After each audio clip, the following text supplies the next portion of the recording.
E fala galera, tudo bem com vocês?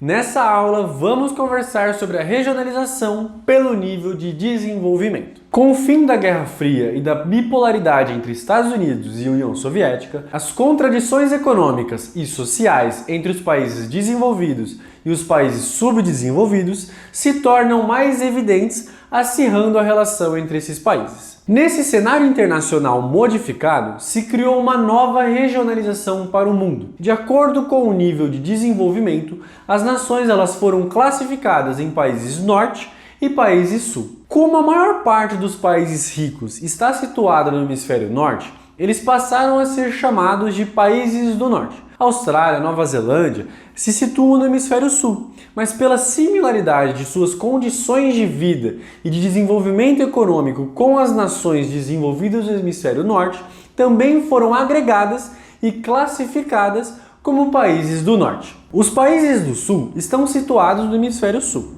Eles são subdesenvolvidos, mas existem vários países pobres também no hemisfério norte, principalmente na Ásia. Agora vamos falar sobre países desenvolvidos, subdesenvolvidos e em desenvolvimento. Durante muito tempo, se usou o termo desenvolvidos para qualificar os países ricos, cujas populações apresentam boa qualidade de vida, e subdesenvolvidos para designar os países pobres. O termo subdesenvolvimento ele foi sendo utilizado porque traria uma ideia, uma noção de que esse estágio seria superado e os países subdesenvolvidos conseguiriam atingir o nível de desenvolvimento.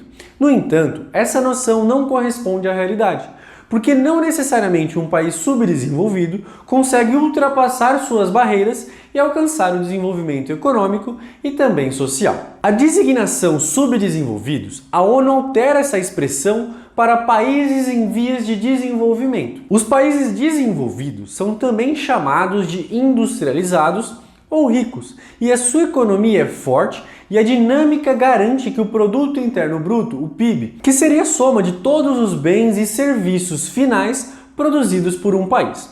O maior PIB do mundo é o dos Estados Unidos, que em 2020 foi de aproximadamente 20 trilhões de dólares. Os países ricos são os que têm os maiores PIBs per capita do mundo. O PIB per capita ele é obtido dividindo o PIB de um país pelo número de habitantes. E esse dado nos fornece uma ideia do padrão de vida e dos níveis de consumo desses países. Falando agora sobre a qualidade de vida, nos países desenvolvidos a qualidade de vida ela é boa e a maior parte da população tem supridas as necessidades básicas, como por exemplo educação, moradia, saneamento básico e assistência médica. Embora existam muitas pessoas com altíssimo poder aquisitivo, a distribuição de renda nos países desenvolvidos não é tão desigual quanto nos países pobres ou em vias de desenvolvimento. Porque nesses países pobres, normalmente a concentração de renda é muito grande, ou seja, o altíssimo poder aquisitivo está concentrado na mão de pouquíssimas pessoas. Um outro fator importante que vale a pena comentar é que os países desenvolvidos eles foram os primeiros a se industrializar. E eles cediam empresas transnacionais e faziam grandes investimentos em pesquisas científicas, o que proporciona um grande avanço nas tecnologias usadas para aprimorar os processos de produção e também gera um retorno financeiro na forma de royalties. Os países desenvolvidos eles possuem também o maior poder de decisão nas instituições internacionais, como por exemplo a Organização das Nações Unidas, a ONU, a Organização Mundial do Comércio, a OMC, e o Fundo Monetário Internacional, o FMI. Vale comentar também que os grupos dos países desenvolvidos não é homogêneo. Alguns deles, como por exemplo os Estados Unidos, a China, o Japão e a Alemanha, atingiram um nível de desenvolvimento tecnológico principalmente nos ramos de informática, microinformática, aeroespacial, nuclear, biotecnologia e vários outros. Alguns outros países, como por exemplo a Espanha e Portugal, apresentam menor de desenvolvimento tecnológico e a economia ela acaba sendo menos expressiva, exercendo, por exemplo, menos influência na economia mundial. Falando agora sobre os países subdesenvolvidos, eles foram colônias dominadas por metrópoles europeias que enriqueceram com a exploração de madeiras, minérios, principalmente ali o ouro, a prata e pedras preciosas, e também produtos agrícolas. Após esses países conquistarem a independência, eles continuaram com o mesmo modelo econômico, ou seja, de abastecimento do mercado internacional com commodities, exportando os mesmos produtos que eu acabei de comentar com vocês, então minério, produtos agrícolas e vários outros. As principais características dos países subdesenvolvidos são a má distribuição e concentração de renda, grandes desigualdades sociais, dependência econômica, política e tecnológica em relação aos países desenvolvidos, uma economia primária exportadora, que seriam esses países, por exemplo, pouco industrializados e exportadores de matérias-primas, uma população empregada, em sua maioria nos setores primários, como por exemplo agricultura, pecuária e extrativismo, também um pouco no setor terciário da economia, o comércio e serviço, e no mercado informal. Além disso, algumas outras características desses países é o alto índice, por exemplo, de analfabetismo, de mortalidade e de natalidade. Uma outra característica é a ingestão diária média de calorias abaixo do mínimo recomendado.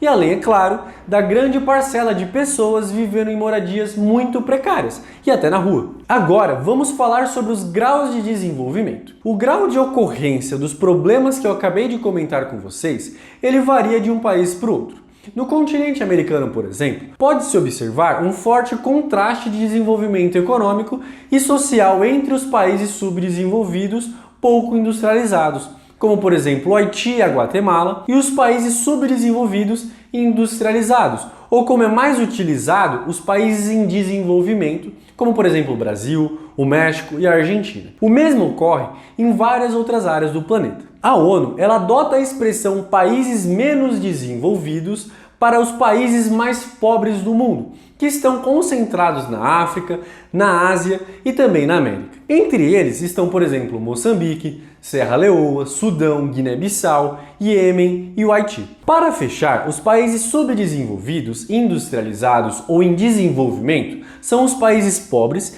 que dispõem de um padrão de vida entre baixo e médio, com uma base industrial em desenvolvimento. Esses países apresentam um crescimento econômico e social maior que os demais países subdesenvolvidos e são capazes de atrair, por exemplo, investimentos internacionais em razões, por exemplo, das vantagens competitivas que oferecem esses países, como, por exemplo, mão de obra e recursos naturais baratos, incentivos fiscais e legislação ambiental muito pouco rigorosa. O México, a Argentina, o Brasil, a África do Sul, a Turquia, a Indonésia, a Malásia e a Índia são exemplos de países subdesenvolvidos e industrializados, ou países em desenvolvimento. Contudo, apesar do crescimento econômico, principalmente nas últimas décadas do século XX e no início ali do século XXI, esses países não conseguiram solucionar os problemas característicos de nações pobres, que são o analfabetismo, a mortalidade elevada, a carência de moradia e de saneamento básico. Países como, por exemplo, Brasil, México, Argentina, África do Sul e Índia,